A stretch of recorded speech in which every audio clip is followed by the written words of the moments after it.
while they're in studio, they are safe to introduce Mayor Kevin Knowles, who's not here in his mayor capacity, but that's what we like to call him, the mayor. Good morning, sir. Yeah, it's a title that I hold. You're on. One of many, some we can't talk about. Yeah. I feel like I'm in the kid's chair today. Are you sunken low? I'm sunken low. You can't tell on camera. Well, that's good. You know, but if you frame the camera properly, you could be in a soup can and nobody would know.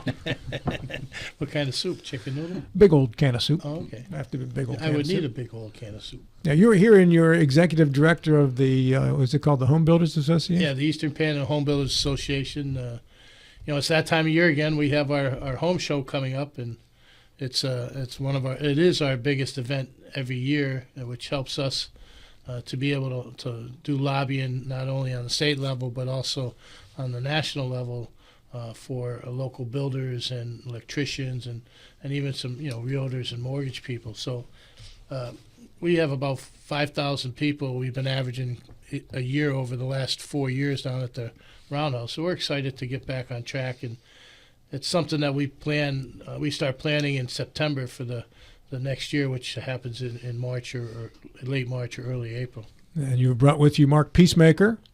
I did.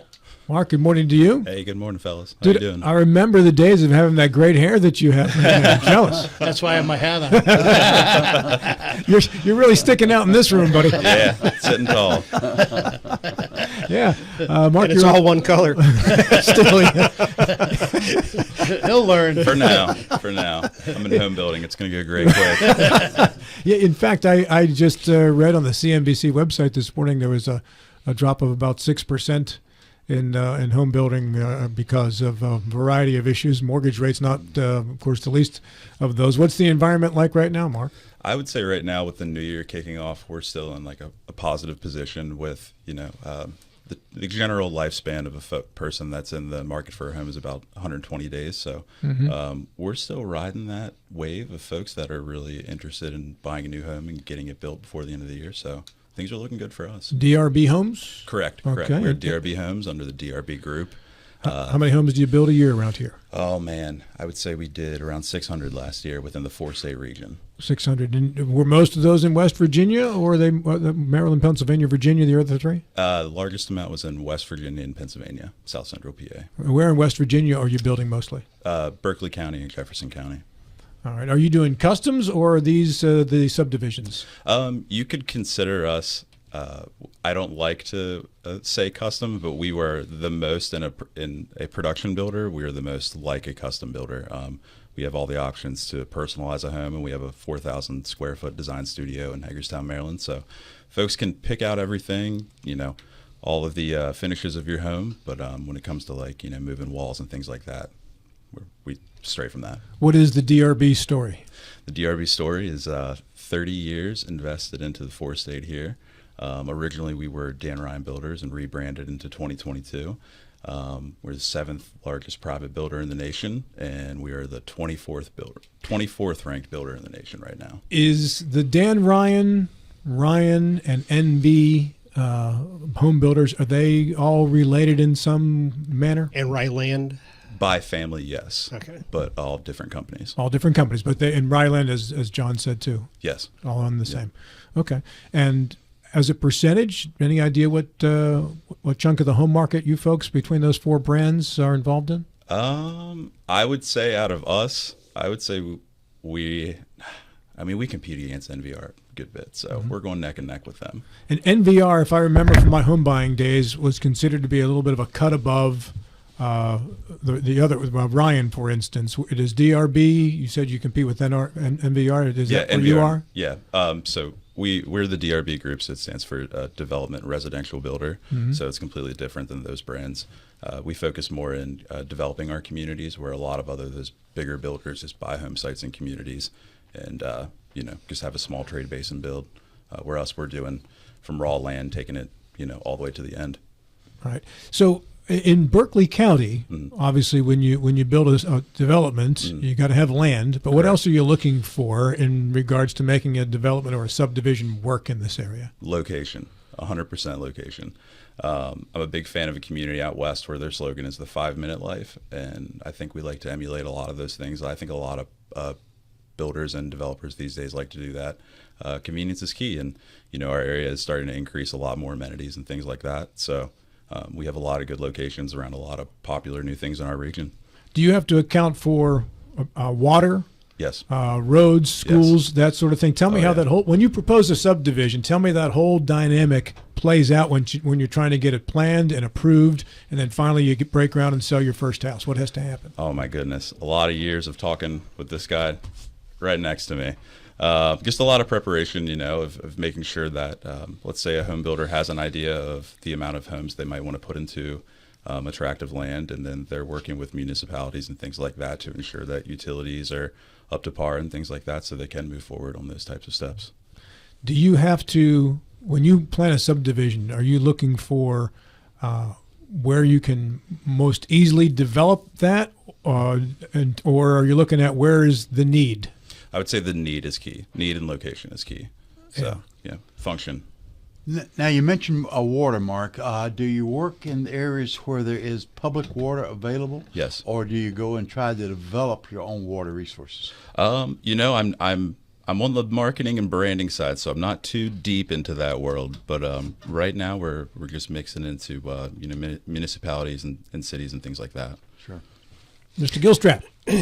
I have the sense that a lot of people who are flooding into Berkeley and Jefferson counties were government workers who knew that they could work from home and are coming out here because of an easier way of life. Now that there's a back to work order, are you concerned, or are you seeing a slowdown or a retraction of people who are coming out this way because they don't want to drive all the way into Washington?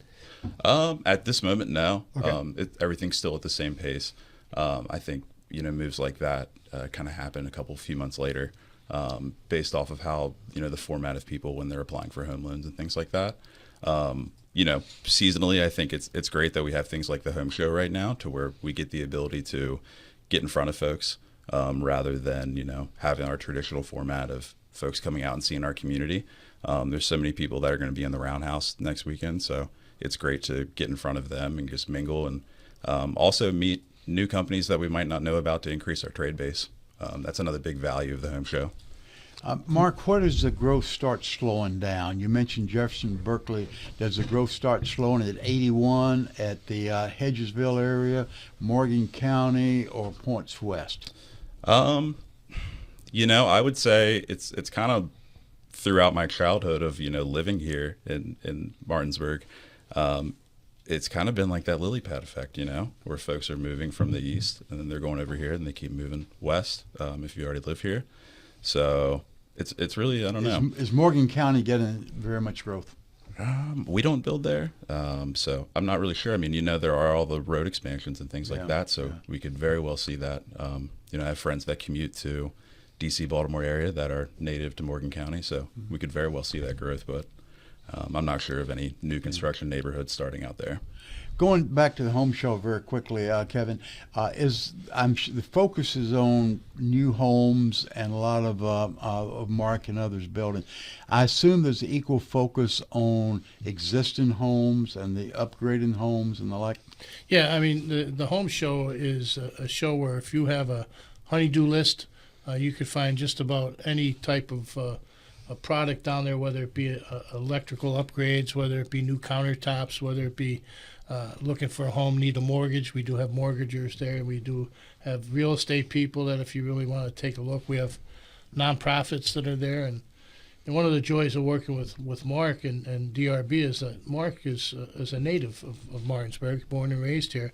Actually, one of the first people that I met when I moved here was his grandfather. And his grandfather and I were Kiwanians for a lot of years, a few years back, and that's how I ended up learning about the Peacemakers here locally. And Mark is involved not only on the building side of things, but on the community side of things too. He's very, very involved as a young man to be able to bring things here locally for people of his age, and that includes stuff down at the home builders or at the Home Builders Association, that they take that in consideration. You heard them talk about the amenities are growing, so they're able to build more homes and bring in more quality buyers to be able to live into the area, and that the home show offers all that for anybody that owns a home, that's looking to buy a home, looking to fix up, or even small jobs, landscaping. It touches every aspect. It's the number one time of the year. The reason why they have home shows March or early April is because those shows pretty much set up which each individual business is going to do for the next 3, 4, 5 months. The people that they meet there, they get a lot of jobs there. So for a small investment on their part for a weekend, and it was about $600 for a booth, something of that sort, $600 or $700 for a booth, that they may walk away with 10 or 11 leads that will. I can't tell you the money value that would draw for them to make up for that value that they have over the weekend. I had an individual that he's not a local business but does local business here, and he's pretty big, and he had been to many shows, Baltimore, D.C., Harrisburg, and he actually said that his best results were coming out of the Roundhouse during the home show. When does that agreement with the Roundhouse run out, Kevin? Well, right now we have a 5-year agreement with them. I don't see any reason why that would change. I mean, we enjoy our time to show off the Roundhouse over that weekend. It's the largest crowd that comes each year to see the Roundhouse, and it's a great boost for them. It's a great boost for the city. It's a great boost for the county. We've made it even easier for people to get to the Roundhouse. The city was kind enough through the city council to change the direction of the road coming in. You used to be able to just go out that road on top of Queen Street. Now it's a one-way in. So It makes it a lot easier to get in. Getting in is a lot easier. And people say, well, what about getting out? I said, well, they'll find their way out. We just want to get them there and then be able to do that. So Yeah, getting in. I remember Getting that is, first year. yeah. It was like trying to find your way through a maze to get the piece of cheese. And it is. And, we put out a lot of road finders to try to direct and guide people there. We've had great cooperation with the city of Martinsburg, with the county sheriff's reserves. Everybody works together to pull this show off. And again, when we've been averaging each year a little bit higher, but over 5,000 people on a weekend. That's a lot of people down at that Roundhouse. And we have a shuttle. We work with the EPTA so that they have a shuttle going from each one of the parking lots within the city that could pick people up there, take them down, and actually bring them back. So we're excited to be able to work with both my hats. I'm excited on both ends. This is one of the reasons I really liked the idea of going to the Roundhouse. Is it shows what that Roundhouse could do. It shows what it could bring in. In that weekend, we raised enough money to support our organization pretty much for the whole year. And if they were able to do that on I don't mean a weekly basis, but 26 weekends out of the year, that Roundhouse would be very, very profitable as far as be able to bring upgrades. It's tough because there is no heat. I understand that. It's a hit or miss as far as the dates that you have, and we try to accommodate as much as we can, but there's only so much we can do. Kevin, I realize the focus on the home show, but is there any thought about reinstituting the Roundhouse days that we had 25 years or so ago? I couldn't tell you anything about the Roundhouse, to be honest, yeah. Bill. The Roundhouse is, I'm sure you know, is an authority. Yeah. They have their own board. We have for the first time since I became mayor, for the first time since I've been with the city, we're able now to appoint 3 representatives to that. So we're excited to be able to be part of that organization, to be able to help it move forward. I don't think we've mentioned the date. of the home Correct. I show. was going to ask that at some point. Okay. It is critical information. It's not next weekend. Oh, it's the. I'm so sorry. It's March 29th and March 30th. And those sound like 2 days, but the preparation for something like that takes a whole week. We get down there on a Tuesday, and then the vendor comes in and sets up the booths on a Wednesday.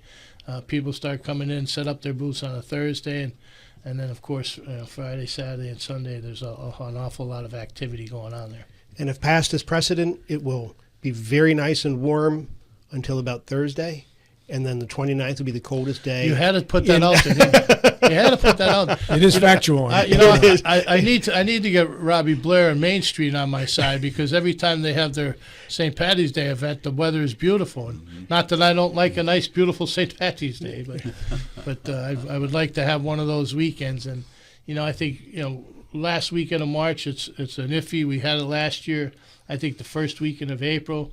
And we still had, it wasn't as cold as the first year we had. That first year we had, it was very, very cold, but it's been getting better. And they've been doing some upgrades down there, but not be able to bring some heat in. We're looking at possible for next year. We have to get some things by the State Historical Society, I guess it is, as far as possibly bringing in temporary heat.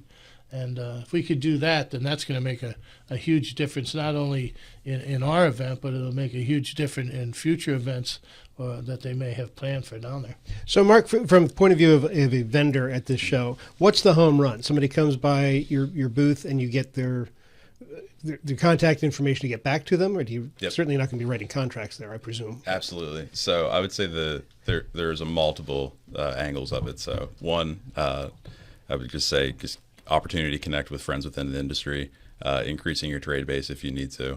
Outside of that, yes, meeting folks who are in the market for a home, and that's your first spot. Maybe they're considering touring a DRB community, but they want to meet someone that weekend.